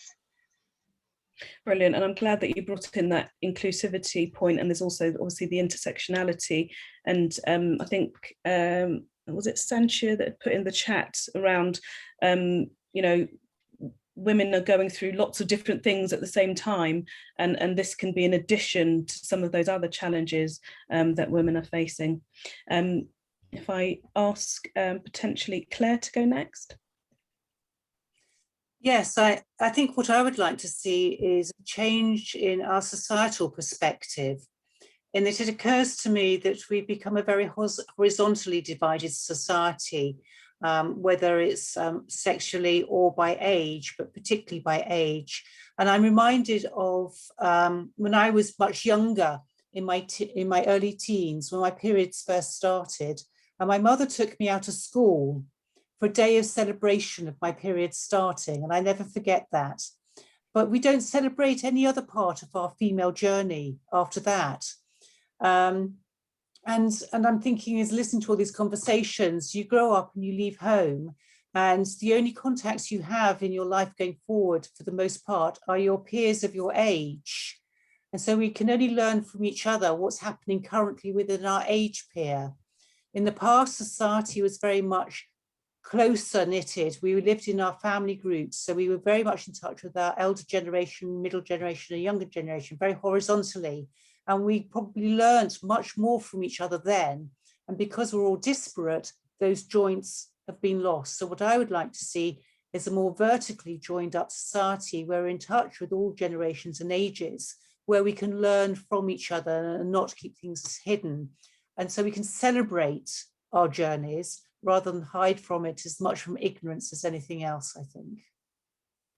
Very powerful point there, I think, and particularly around who you learn from in terms of going through these different stages of your life, and that celebrating when your period starts really resonating as well, and then it's just hush hush after that, isn't it? Yeah, so you leave home and no one talks to you again. And Dr. Alim. Well, actually, I hope that, well, diversity in everything, this is the rule of life. There is nothing, like goes in one line. So we have racial diversity, we have gender diversity, we have the LGBTQ. Where we were 50 years ago, diversity didn't have rights, and women couldn't vote, and LGBTQ were not accepted. So I hope after a few years or from now, I hope to see government policies implemented, organization policies, continuous training, media intervention. This should be regular part of the media as well, to raise awareness. It's not just about the workplace, it's about the home, it's about the children, what they learn at school. So maybe after years, we will also welcome and feel the diversity in the different ages, women ages, as something natural. Okay, so we're talking much about children, of course, and their well-being, and then about younger women, and what about then postmenopausal women? This should be also part of the diversity and should be also celebrated as well, because what happens after, postmenopause is 45, and then the average lifespan 80 years maybe now, with our world being, everything is so advanced. So what do you do with the 40, half of your age, like 40 plus years? So I hope that everything will be implemented and people would be then comfortable talking about this issue. Yeah, and I think the older you get, that's where you start to value, those sayings, 40 is the new 30, and we need to value. And as you get older, it rings more and more true, doesn't it, in terms of where you are in your life journey. But thank you very much for that. And I think that idea of celebration and celebrating women at the different times in their lives is really important, and valuing valuing women for the contributions that they make and accommodating us when we're going through something that we can't actually help, I think is the other thing. So it's not like you're doing it on purpose, is it? You just can't help it. And so, you know, how do you make people feel comfortable with something that they're going through that they don't have control over? So, and may I add something else, please, Marcel? It should be also a worldwide effort, not just in the UK or the USA or Africa or wherever. It's because it has to be standardized efforts in all the world. Yes, and there are different societal views, aren't there, on aging. So we've got to think about how women are portrayed and how women are valued as they age as well. So yeah, thank you very much for that. So I'm going to thank you very much. Go on. Yes, go on. I'd make just one, I think, a very important point. We're talking about, we spent most of this session talking about the very average menopause woman, but the menopause isn't average. The menopause is a trend and a journey. And we mustn't forget the very young women who go through the menopause, which could be as a teenager, periods never starting, and they're technically premature ovarian insufficiency, but all the women who are under 40, which falls into this definition, who have survived cancer treatments or have had to have surgery that's rendered them menopausal, or they've got autoimmune diseases. Though not a great number of women, it is a significant number of women, and they equally have as many challenges, if not more challenges within the workplace than older women who we've now got the light shone on that. But we can easily forget this is young women as much as older women. Yeah, and I think that's a really important point, that where we're trying to raise awareness, that we don't introduce quite broad generalizations into this, so that we're recognizing that it can impact on a greater group of women. And I think I can see Sancho has put in the chat that somebody that was 30 was going through it, and obviously the other conditions that you've mentioned as well. So let's not introduce any stereotypes as we look to raise awareness. So thank you very much for making that point. And I can see that Neil is here now, so I will now hand over to Neil, and thank you very much for deliberating with me and being such good sports in terms of answering those questions and really generating this discussion and debate. So I'll hand over to Neil. Thank you. Thank you so much, everyone. So we have lots of questions. For our audience, there is still time to pop your questions in the Q&A box. If you have popped them in the chat box and you've not put them in the Q&A box, please do pop them in there, and you've still got time to upvote on the questions you most want answered by clicking the thumbs up symbol. So we're going to work our way through those, and I might just throw a couple in just out of observations that I've noted as well from things that have come up in the chat box. The first question is for you, Iman. I'm wondering what your thoughts are on how forgetfulness can impact women in academia. Women are already overcoming obstacles in being respected by their male colleagues. I can't imagine if they demonstrate forgetfulness, how much more difficult that would make it. So what, women in academia and forgetfulness, does it impact lots of women in academia? Well, I wouldn't say really forgetfulness affect all women in academia, or that it is something, you know, like as bad as it sounds, that you're forgetting everything. No, it's just it's one of the symptoms that accompanies as well part of the aging process as well. So it's not just women who are going through menopause. But imagine if, at least talking up from the biosciences where I come from this field, I remember statistics saying about 61% of the graduates, the bioscience graduates, are females. But 15%, this was statistics maybe from 7 years ago or something, 15% are in professorial positions, if we're talking about academia. Of course, through the journey, many people or many women drop the job because of getting children and marriage and so on. But in addition to these numbers that are attributed to family reasons, we also are not taking into consideration that the 40s, the age of the 40s, the women are probably still associate professors or even assistant professors, and they still have a lot to do in order to become full professors. So these are also factors that we need to take into consideration. By providing the support in the workplace, then women can focus more on doing the job, writing grants, publications. So it's not just forgetfulness, it's about everything else that I mentioned that are part of the symptoms around perimenopausal women. And some people think, okay, menopause is just the 1 or 2 years before really stopping having the period. Well, menopause is actually defined as 12 months continuously not having the period, but the symptoms are not about those 12 months. They start early, like 10 years earlier or 5 years earlier, so on. So yes, it does impact, and it's not just about forgetfulness. So this is another reason why we need support at the organization.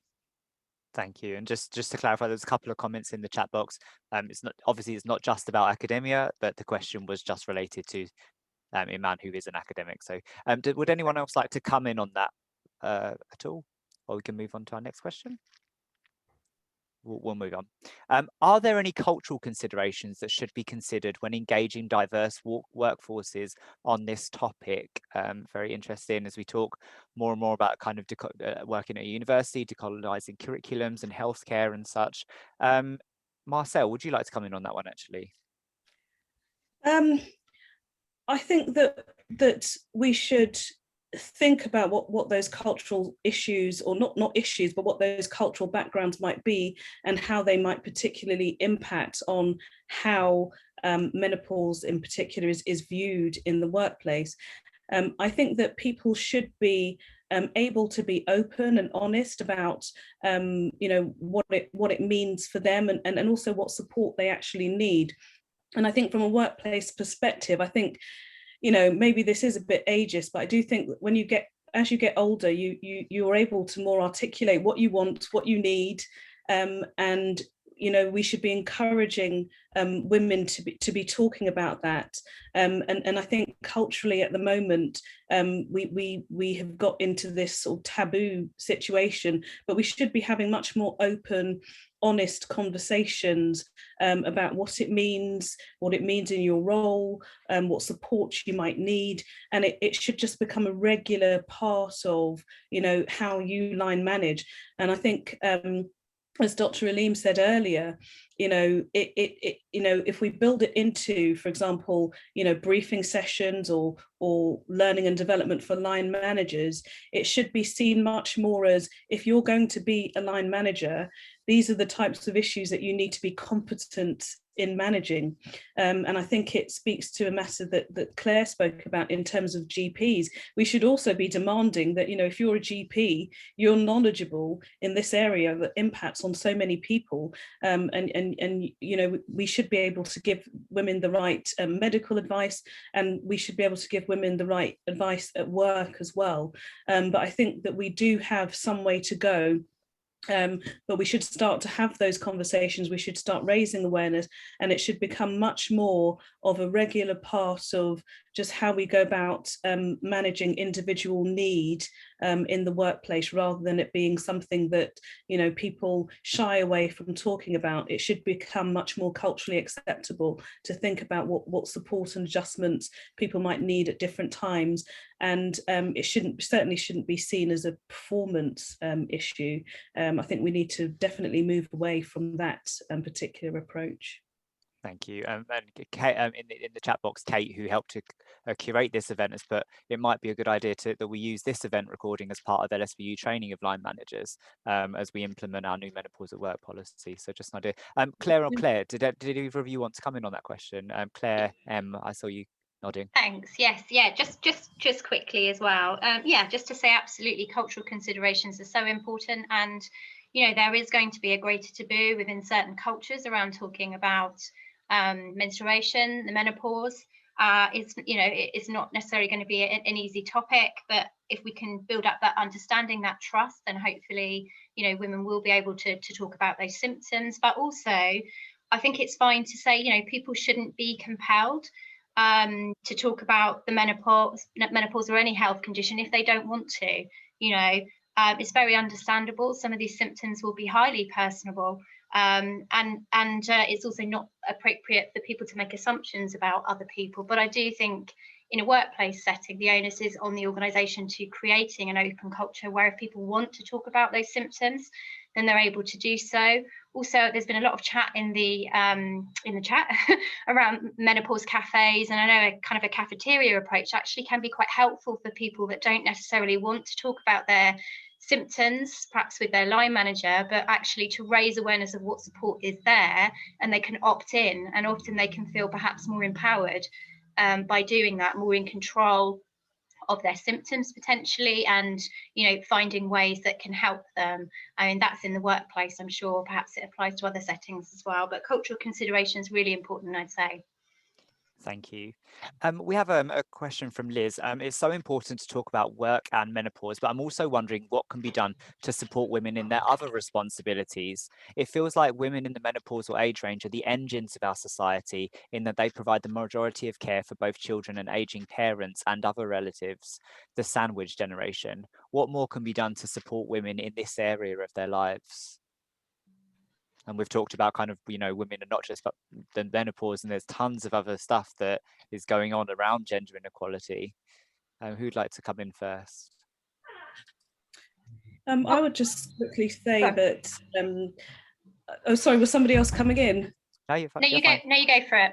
Okay. I think that we do need to understand that at certain stages of life, you know, you do have those additional responsibilities, and we need to be as accommodating as possible as people are going through that, women and men actually, in terms of both caring responsibilities for children and for aging parents. I think that as organisations, I think that again, that one sort of, I guess, benefit of the pandemic, if there could be one, was around the flexibility that we can actually provide in terms of when people might need to, you know, be working remotely to actually help them with some of those arrangements.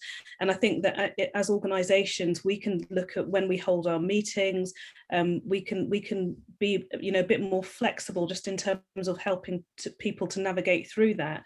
And I think it's also about being a bit more open about when we are going through those particular circumstances in our lives. And again, we don't want to have a taboo area where people think, well, I've just asked for something for my children, now it's my parents, and now it's the menopause. So I think we just need to recognise that life throws a load of stuff at us at different times, and we will need different support mechanisms at those different times. And it's something that we ought to build into when we're thinking about line management, what it means to be a line manager, what these issues might throw up, and that they're not performance issues, but they're actually circumstances issues, and there are ways that we can manage that effectively and keep really great staff, I think, at the end of the day, which is what we're trying to do. Thank you. Claire, would you like to come in? Yeah, no, I would just agree with what Marcel said, really, and you know, say actually one of the other, I suppose, silver linings, if we can find another one from the pandemic, is that I think organisations perhaps for the first time have spoken or understood about employees' personal situations. So, you know, whether they have vulnerable members in their household, you know, whether they are caring for people and the impact, you know, so I think that actually that greater understanding can then therefore help employers to better support employees with their work and also their general well-being. We've produced quite a lot of practical guidance around supporting unpaid carers who are juggling work and caring responsibilities, and they've had, you know, lots of additional pressures put on their shoulders during this pandemic. So things like flexible working, Marcel's mentioned that already, but, you know, even things like carers leave, the government have put a consultation out around this, and we would, you know, strongly support carers leave for unpaid carers to help them to juggle those responsibilities. So, you know, thinking in the round about what would be helpful for people. Thank you. And Claire, did you want to come in, or well, you're on mute?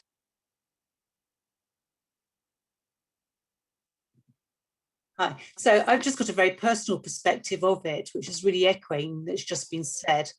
So through the pandemic, my biggest learning for myself is that I don't have to achieve everything in life, and I don't have to achieve it all today. As women, I think we're very prone to juggling so many balls and trying to keep them all flying in the air at the same time, and we're not allowed to put anything down. And I've learned through having to work remotely, which is now going to be my permanent way of working because it's all changed, that I can do things at a much more leisurely pace. I don't have to try and conquer the world. It is okay to put things to one side.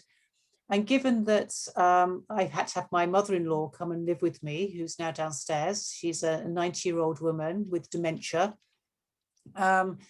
You know, I am becoming that sandwich generation where I've got a younger child, well, not that young, but you still have to support your children, and I've got a mother-in-law coming to live with me. I don't need to try and achieve everything. I do need to just take it one step at a time, and I think we're allowed to do that, and we're not very good at letting ourselves off the hook. And yeah, so the last point to that is there's been a huge growth in apps and services for mental health support through the course of the pandemic.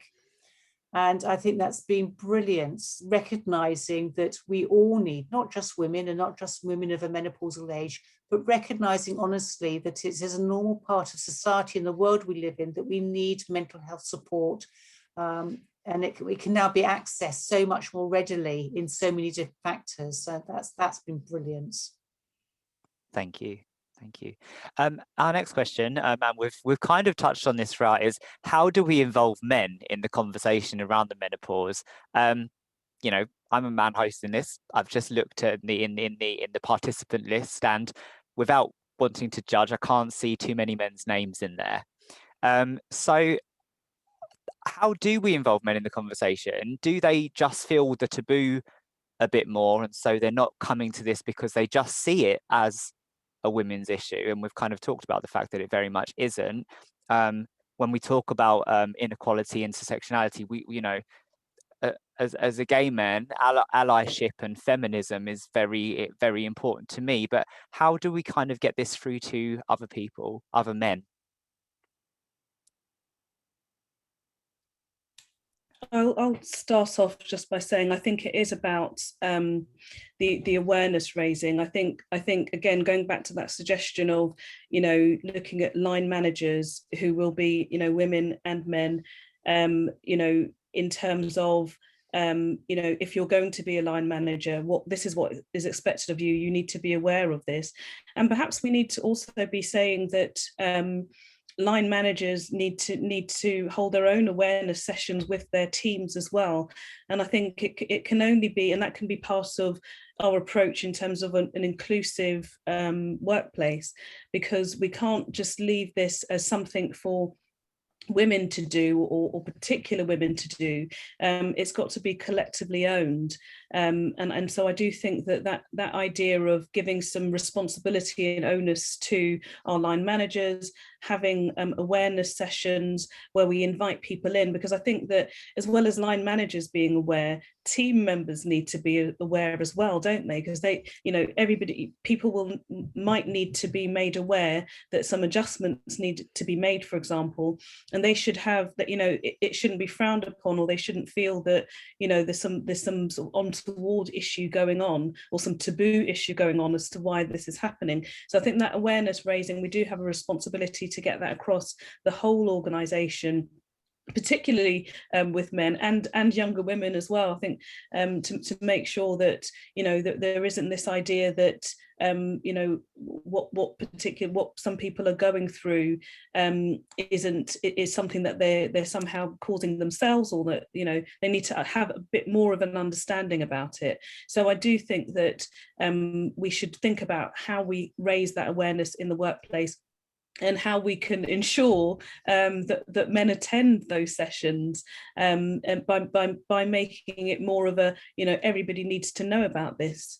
type session, rather than, this is a session about women. And we can think about how we frame that, and it might be that it's a bit of clever marketing actually, and it might be that we discuss issues that impact on men as well. So it's not just, we're discussing this and something else. So we can think about some ways that we can make sure that we can get all of our colleagues engaged and understanding, because that's the only way to break down the taboos. And we don't want to be in a situation, it was mentioned around the kind of the cultural issues that might arise at different times, but we want to really be saying that, if you are line managing, you really need to be able to have these conversations. You need to be open to it, and it shouldn't be a topic that is one that can't be discussed because of your sort of personal views. So I think we need to really move away from that situation. Would anyone like to come in? I just agree again with what Marcel was saying, but absolutely, it's how we present the conversations and the events that we're having. If men feel that this is going to be a female only space, they're not going to want to come. But actually, if we present it as this is important for everyone, it's education for everyone. This is a key part of all of our roles as a line manager, as a colleague, how we can support our colleagues, and I think that would make a difference.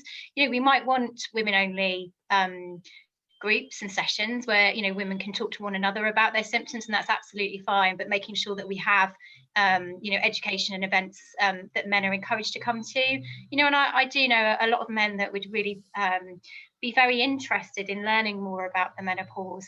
For instance, I mentioned at the beginning about that my mum had a difficult menopause transition. I'm sure my father would have really found it extremely valuable to learn more about the menopause and how he could support her.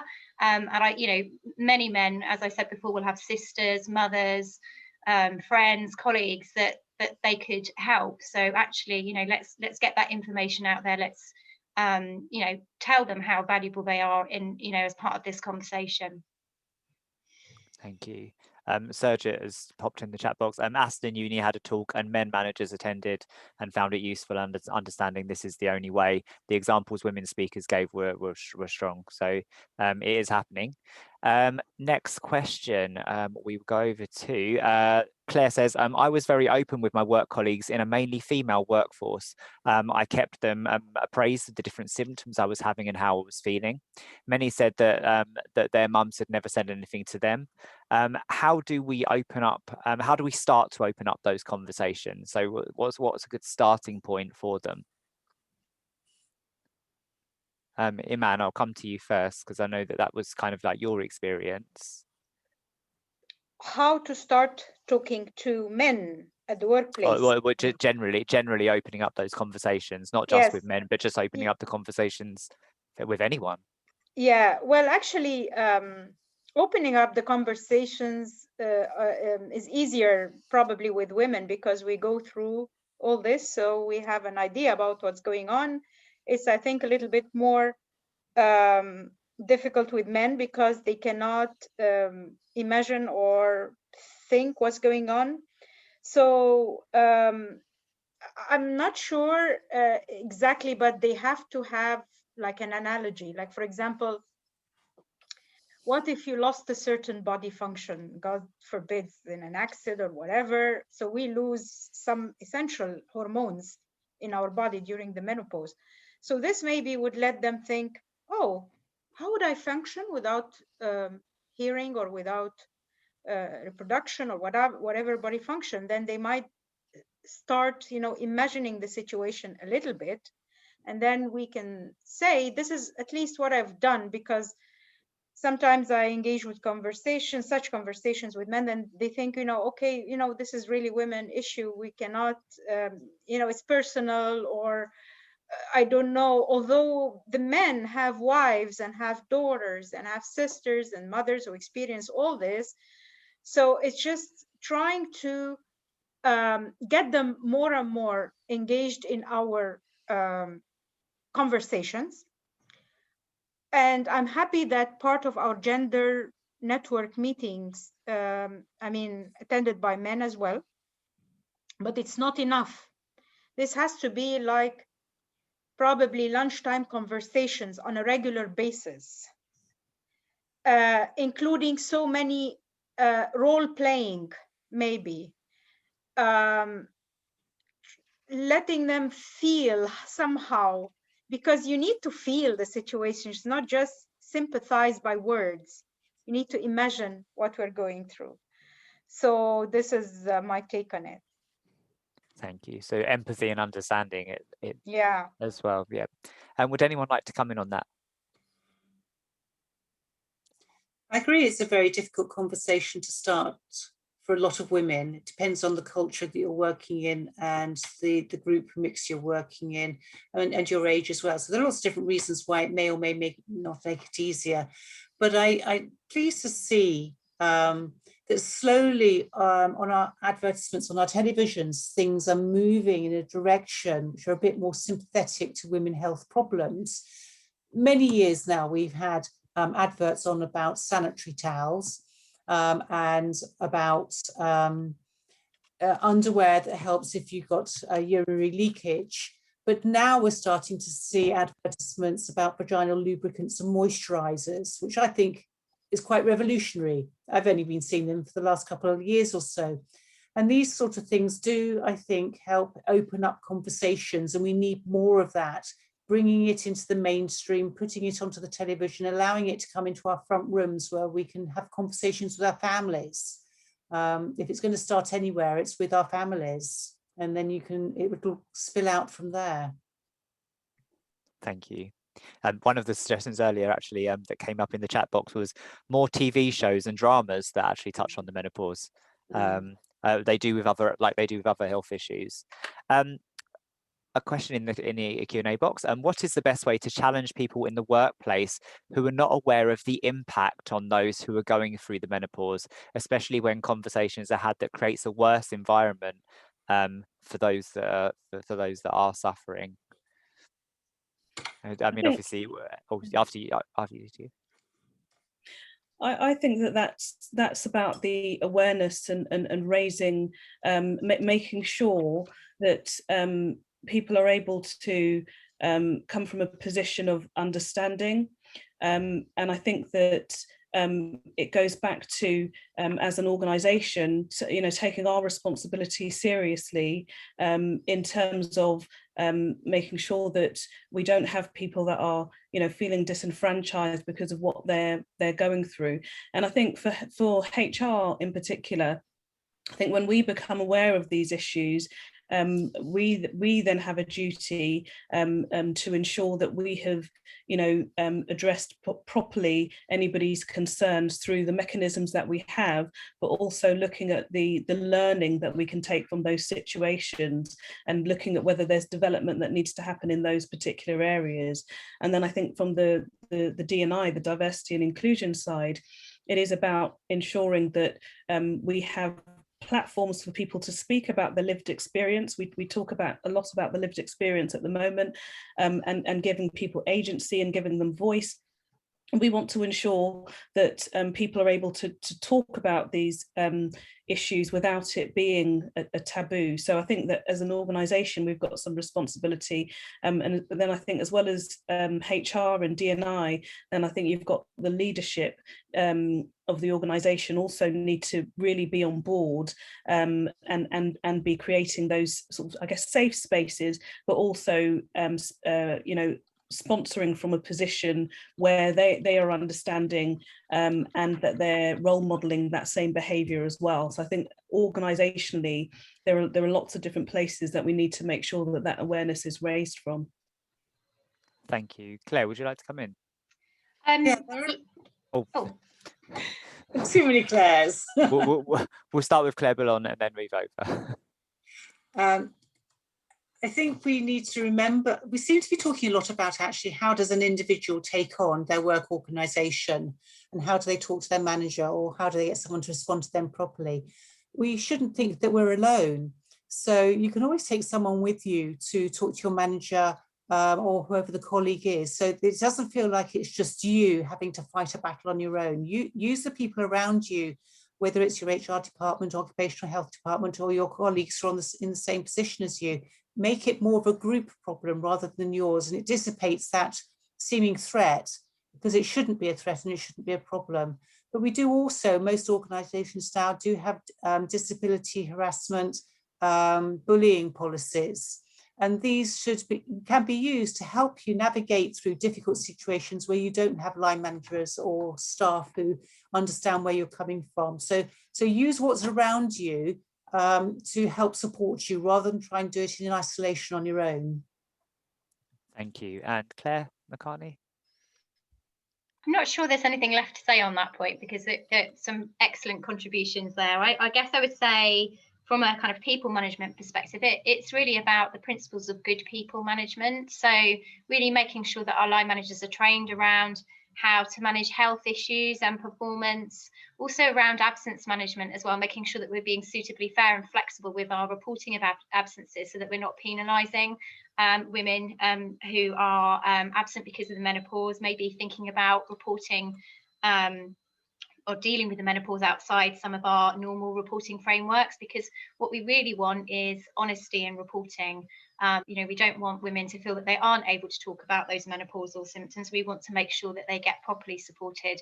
I know from our own research, we had around a third of women saying that they had to take sick leave because of their menopause symptoms, but only a quarter of those were able to give the real reason to their manager. So, I think let's get those really good people management practices. Let's make it consistent as well, because, how many times have we heard, I'm all right, I've got a really good line manager, but actually, if I haven't got a good line manager, my life is really very difficult. So let's try and get that standard right the way across the organisation, where, we're being compassionate, empathetic, but we've got really good, sensitive people management skills in place.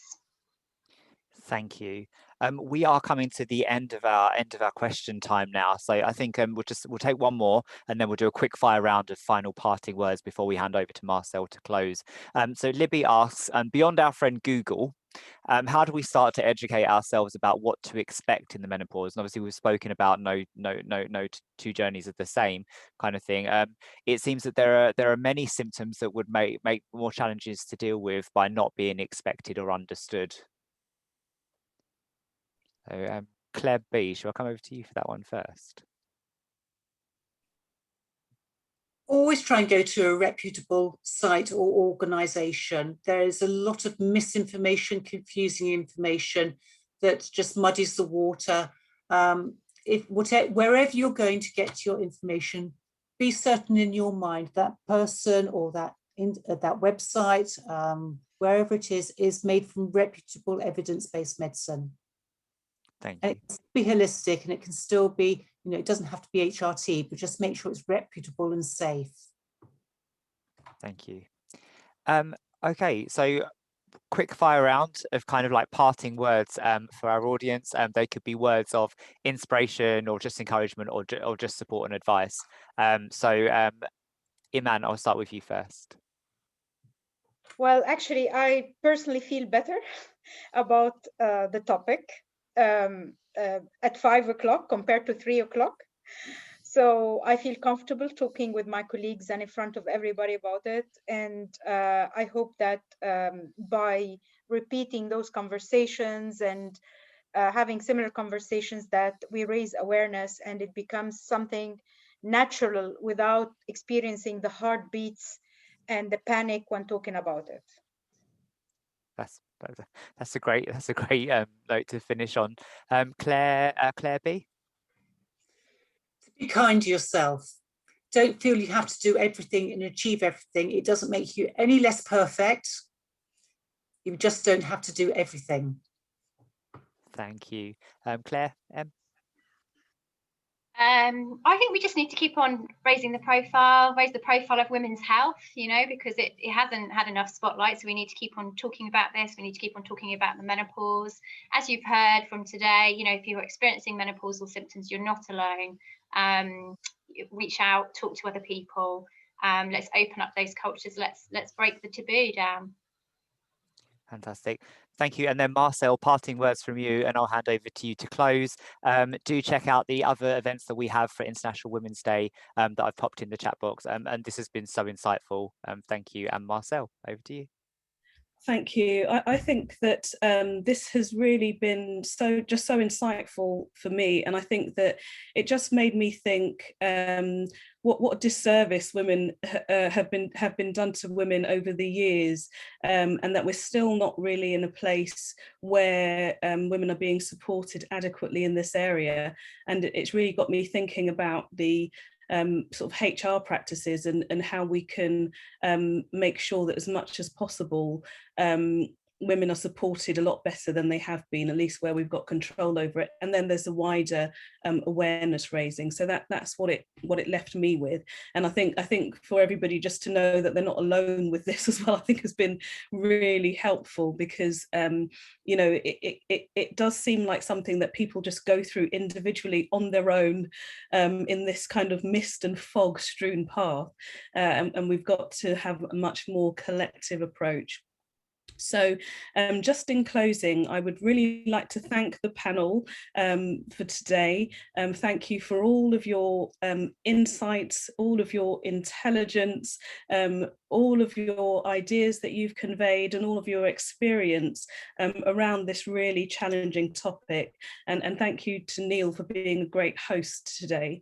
I'll just leave you with some of the things that have resonated with me particularly, and also thank you obviously to Dr. Naomi Paxton and the entertainment at the top, which was brilliant to get us started. And some of those songs unfortunately are going round in my mind, but I'll try not to sing them out loud after this. But I think that what resonated with me from this session was the teaching at school that was mentioned. I think that's so important. That's a real way for us to break this as a taboo, and for this to be seen as something that we're open about, that we talk about, and that we know about. I think the other eye opener was around the GPs just not being always trained and knowing how best to approach it, and that really strikes me as quite a big health issue, and something that seriously needs to be addressed. So that was a big issue for me. The compulsory training for line managers, I liked that idea. I think that we need to think about how we might go about doing that in a practical sense, and it might be that we have more of sort of briefings, but certainly got me thinking about how we do that. We're obviously launching our menopause policy, so we can think about those ideas in terms of how we bring the conversations in more widely in the organisation. Particularly in terms of the conversation we had around men being involved. And we've really got to think about how we position this so that it's not just seen as an issue for women at a certain stage in their lives, but it's seen as an organisational issue actually that we need to tackle, and we need to do it well, and actually there are consequences for not doing it well in terms of legislation and how we treat people. I think that we need to think about that mental health aspect. I think that was quite an eye-opener for me in terms of how it impacts on people in different ways, and certainly this learning about the length of the menopause, I think, has been another real eye-opener actually, just in terms of, you know, how we need to position this in terms of sometimes it being a longer term condition, and how you provide that regular support and guidance throughout you know, an elongated period of time. So it's not just you know, it's going to be temporary and then we move on. It's not like that for everybody. So just thinking about that and how we position that within our policy, within our support as an organisation, I think is a really key issue that we need to think about. We need to move away from building any stereotypes into our approach to raising awareness. So this issue of it not just being a certain age, but actually younger women, older women, and there are different stages that we need to think about. So building that broader awareness, so we're not going in, you know, causing further problems down the line. The fact that women are living longer, I thought was quite an important one, just in the sense of celebrating women at all stages of their lives. And I think that for this event today, I think that's what we need to just think about, is how we're going to celebrate women at all phases, including this phase that we're talking about today, but make it something that's positive rather than it being something negative that we don't speak about, but actually celebrating from a cultural perspective that women have reached, you know, a certain time in their lives, and that they are going to be respected and treated well as they go through that journey in their lives. So thank you very much for attending, and it's been a real pleasure to be with all of you today. So thank you very much.